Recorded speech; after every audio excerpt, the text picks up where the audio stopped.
Okey geng, hari ni kita berada di Ceruk Paluh geng. Kita datang ke sini untuk tengok satu tanah ni untuk dijual.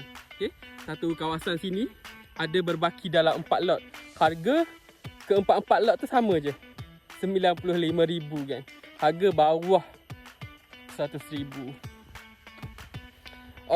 Tanah ni cantik geng. Kalau kita tengok tanah ni dia dah rata, ready untuk buat rumah dan berhampiran dengan jalan dan juga dekat dengan tiang api. Maknanya kata kalau nanti kalau anda beli tanah ni nak buat rumah, dekat lah, nak tarik elektrik, jalan pun semua. Memang strategik lah, memang cantik lah. Okay? Memang pilihan yang sesuai kalau korang nak buat rumah. Okay? Nak bina, kalau korang nak bina banglo atas tanah sendiri pun boleh. Roger kita orang. Kita ejah sampai jadi.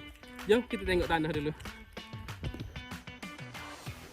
Okey geng, tanah ni tak jauh dengan Villa Kecinta, hanya 100 meter sahaja. Okay? Sana tanah untuk dijual. Sana tanah untuk dijual sana. Dan sana pantai. Sana pantai dekat geng, sangat-sangat dekat. Berminat Roger mari dah. Berminat Roger mari.